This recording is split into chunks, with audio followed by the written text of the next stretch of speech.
अस्सलामुअलैकुम दोस्तों, मैं हूं इस्माइल पोलैंड के शहर वार्सो से। आज की वीडियो स्थानीय क्लिस्का के बारे में, जो पोलैंड के एक हॉर्स राइडिंग ट्रेनिंग स्कूल है। स्थानीय क्लिस्का पोलैंड का एक गांव में वार्सो से तकरीबन 45 मिनट के फासले पर दरिया के किनारे पर है।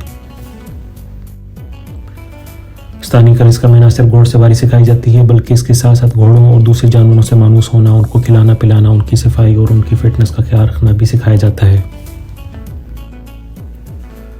और मज़ीद इसका दरिया के किनारे होने की वजह से यहाँ कायाकिंग की भी ट्रेनिंग दी जाती है।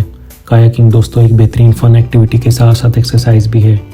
ये लोग बच्चों को छोटी उम्र से ही इन एक्टिविटीज़ में इन्वॉल्व करते हैं। यूरोप में कायाकिंग एक मकबूल और तफरीही सरगर्मी है। इसे मुख्तलिफ मकामात पर मुतअद्दिद तरीक़ों से किया जाता है। ये एक आबी खेल है जिसमें अफराद छोटे, लंबे और हल्के कश्तीनुमा कायाक में बैठकर दरियाओं, झीलों या समुंदर में चप्पू चलाते हैं। अगरचे तीरंदाजी आज के दौर में आमतौर पर दिफा के लिए इस्तेमाल नहीं होती, लेकिन यूरोप के वालिदैन समझते हैं कि ये हुनर बच्चों को चुकन्ना और जिस्मानी सलाहियतों में माहिर बनाता है। यूरोप में आज भी तीरंदाजी को तारीख़ी वरसे और रवायती खेलों का हिस्सा समझा जाता है। वालिदैन अपने बच्चों को ये खेल सिखाकर अपनी सकाफ़त से जोड़े रखते हैं। दोस्तों, यहाँ मुख्तलिफ मौसमों के हिसाब से वर्कशॉप्स भी होती हैं, जैसे सर्दियों में आइस स्कीइंग और आइस स्केटिंग। ईस्टर और क्रिसमस जैसे ख़ास मौक़ों पर रवायती पोलिश एक्टिविटीज़ करवाई जाती हैं, जैसे ईस्टर की सजावट और क्रिसमस ऑर्नामेंट्स बनाना। इसके अलावा उन्हें फार्मिंग के बारे में भी बताया जाता है और सिखाया जाता है, जैसे बीज बोना, फसलें उगाना और उनकी काश करना। ये वर्कशॉप्स बच्चों को न सिर्फ अमली महारतें फराहम करती हैं, बल्कि उनको नेचर से जोड़ती और उनके अंदर नेचर से मोहब्बत पैदा करती हैं। दोस्तों, बच्चों को किताबों की बजाय अमली तौर पर सिखाना सिर्फ क्लिस्का में ही नहीं, यूरोप के स्कूल का पैटर्न है कि बच्चों को किताबों से ज़्यादा प्रैक्टिकली सिखाया जाए। जबकि हमारे मुल्कों में बच्चों पर किताबों का बोझ डालकर स्कूल्स और पेरेंट्स समझते हैं हम बहुत अच्छा पढ़ा रहे हैं, जबकि हमारे बच्चों के पास लाइफ स्किल्स जैसे skating, horse riding, shooting, rafting, arching जैसी स्किल्स सीखने के लिए ना स्कूल्स हैं ना पेरेंट्स के पास वक्त। हमारे यहाँ स्कूल्स के बच्चों को किताबें रटवाते हैं और पेरेंट्स माइंड फ्रेश करने के लिए टीवी, कंप्यूटर, मोबाइल फ़ोन की स्क्रीन दे देते हैं, बजाय इसके कि उन्हें हम कोई स्किल जैसे कि स्केटिंग, शूटिंग, स्विमिंग, प्लांटिंग सिखाएं। मुस्लिम्स होने की वजह से तो हमारा फोकस खुद भी इन चीज़ों पर होना चाहिए कि हम अपने बच्चों को ये चीज़ें सिखाएं, क्योंकि स्विमिंग, आर्चरी, नेज़ाबाजी और तलवार चलाने की तो हमारे नबी ने भी तरगीब दी है। ये लाइफ स्किल्स हमारे बच्चे स्कूलों में ज़बानी तौर पर इनको रट कराते हैं, लेकिन प्रैक्टिकल लाइफ में महरूम हैं। मैं खुद जब स्कूल में कोलीग्स के साथ गया तो उन्होंने मुझे हॉर्स राइडिंग की ऑफ़र दी। उस वक्त मुझे उनसे ये कहते हुए बहुत एम्बेरसमेंट हुई कि मुझे हॉर्स राइडिंग नहीं आती। यूरोपीय वालिदैन समझते हैं कि घोड़सवारी बच्चों के जिस्मानी और ज़हनी नशोनुमा के लिए मुफीद है।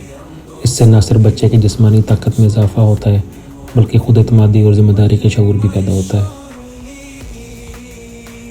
यूरोप में घोड़सवारी के स्कूल और स्टेबल्स हर जगह दस्तयाब हैं और बहुत से वालिदैन अपने बच्चों को छोटी उम्र में घोड़सवारी के कोर्सेज़ में दाखिल कराते हैं ताकि वो प्रोफेशनल तरीके से सीख सकें। यूरोपीय तारीख में शाही ख़ानदानों और अशराफिया के दरमियान घोड़सवारी का एक ख़ास मुकाम रहा है।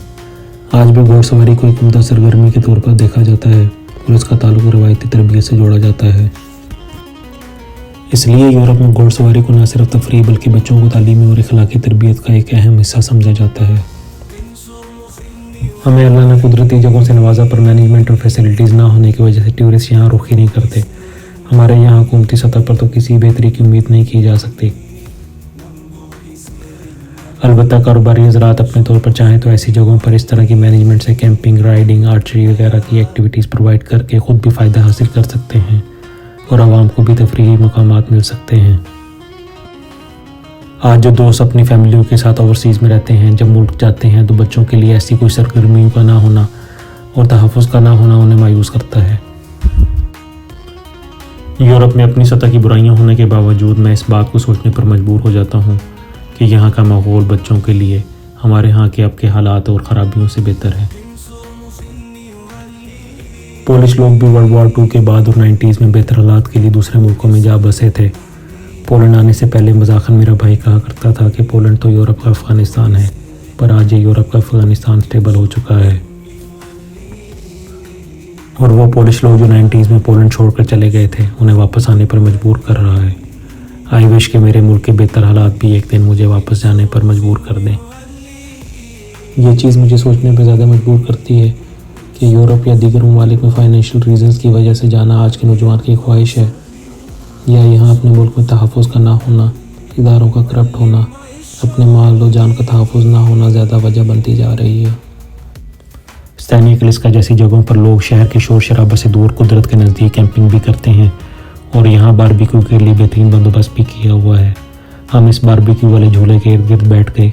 मैनेजमेंट की तरफ से मीट और सोयाबीन से बनी सॉसेजेस बारबेक्यू की गई। मीट हलाल ना होने और सोयाबीन से बनी सॉसेज का मीट के साथ पड़े होने और कंटामिनेशन का जहन मिलाते हुए मैंने खाने से इज्तनाब किया। दोस्तों, आज के लिए इतना ही। आप मेरे इस लाइव कंपैरिजन के बारे में अपनी राय का इजहार कमेंट सेक्शन में ज़रूर करें। अल्लाह हाफ़िज़।